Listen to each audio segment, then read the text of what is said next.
How to manage and lead people in third-generation organizations. Running an organization has many different faces.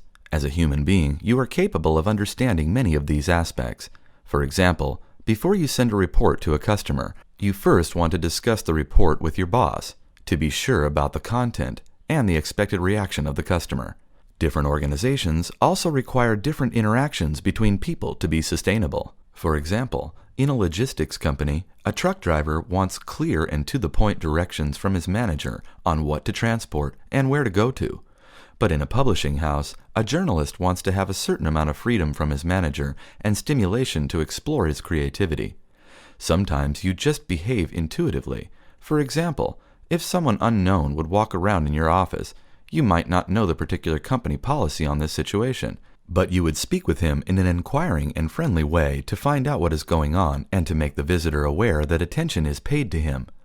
In order to direct the organization on so many different aspects, we need to define 9 elements for performing and boosting your business. It starts with the first element, the playing field, as the leading framework for governance and control. The playing field is more than solely a hierarchical structure. A playing field should make people conscious of what they are expected to accomplish, how to cooperate, which role they can play, and how to compose the right team. Let us define the role of the manager and the leader.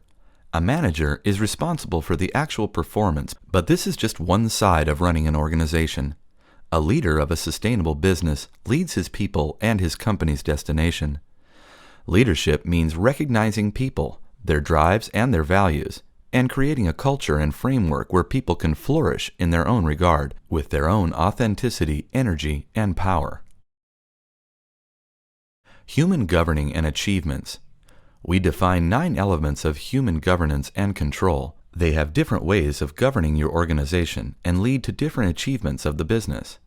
The first 3 elements are executing internal governance and control via the playing field, setting up an organization marketing process, and developing the appropriate self-management style. These deliver in-house performance.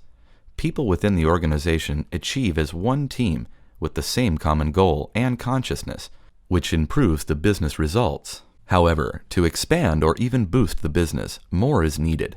The next 3 elements are executing influence via contact management, enhancing your interpersonal communication, and directing performance through self-leadership. These elements can add external relationship performance to internal performance. Good interaction with external contacts will expand the business. The final 3 elements are executing via inspired exploration, creating impact in the market, and enhancing your backbone of self-leadership.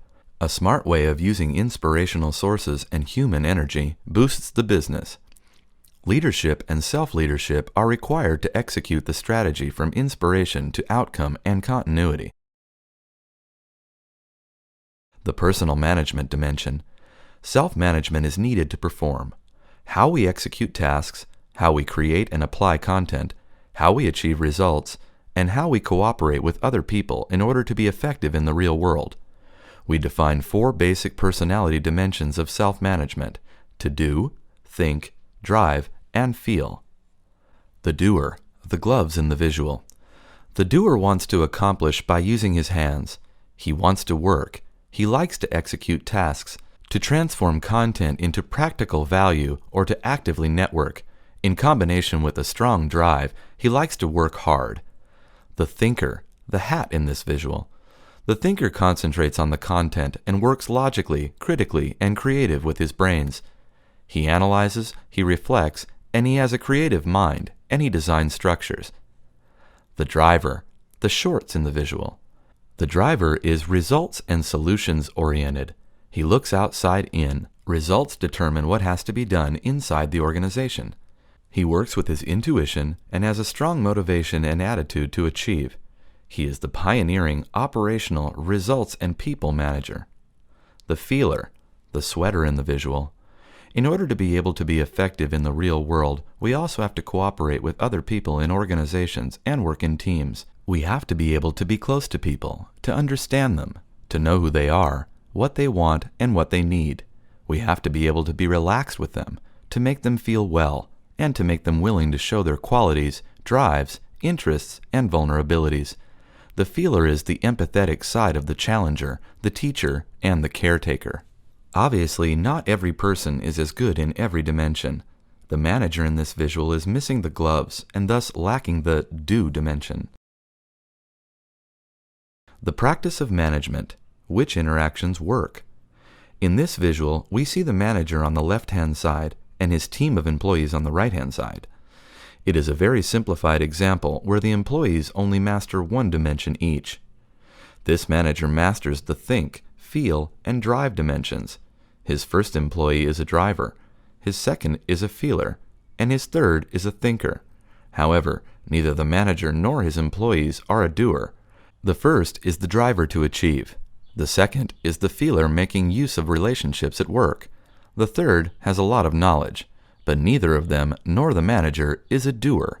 So this team has the knowledge, high drive for achievement, and has a good relationship, but who does the work?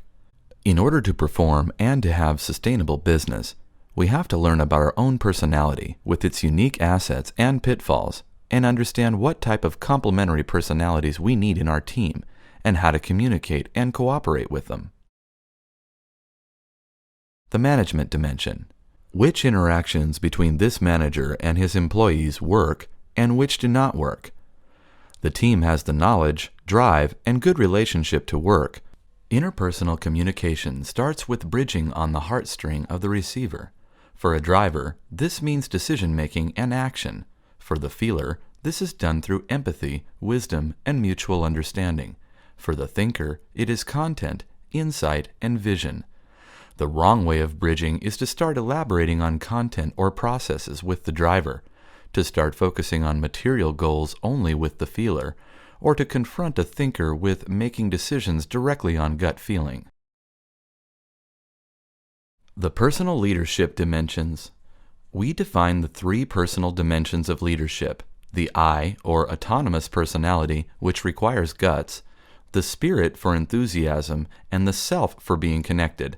Guts reflects the I, or male side. For example, having the courage to enter a new market. Connection reflects the self, or female side. For example, opening yourself to relate to the real human being behind your employee or external relation. Spirit is about having the personal inspiration and enthusiasm to boost your business. The leadership dimensions offer extra dimensions on top of the management dimensions. It is the second layer of dimensions. The leadership dimensions concern higher dimensions of authenticity. The personal leadership dimensions regard the true human adult behind the manager. The personal leadership dimensions allow us to deal with the ambiguous nature of the real world in order to direct our decisions. The functional dimensions of leadership regard to maintain inspiration, to find our true intentions and drivers, and to turn these into outcome and continuity. The practice of leadership.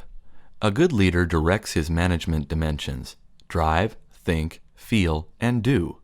The team has to perform to realize achievements.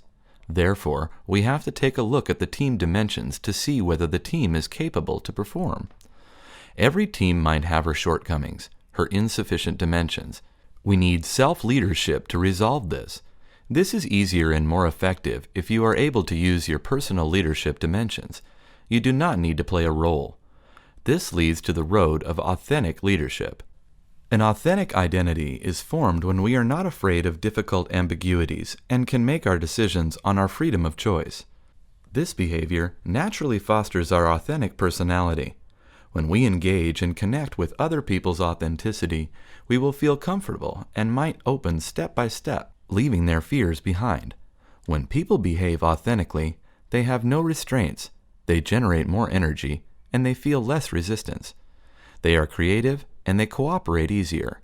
Authentic leadership helps us to be true to our inner self and to help others find theirs in order to unlock new potentials within the organization. In the example shown here, the leader is still missing the do management dimension. But now one of his employees does have that do dimension. So, as a team, they have all four management dimensions. Together with the guts, the spirit, and the connection of the leader, this team should be able to improve, expand, and even boost the business.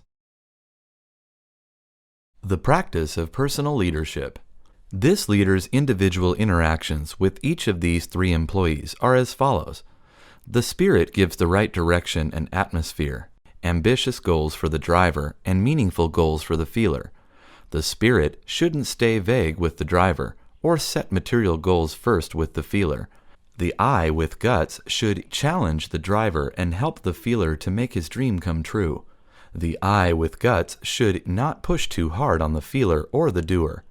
The self, or connect, can make use of his warm intentions, but should not get too soft.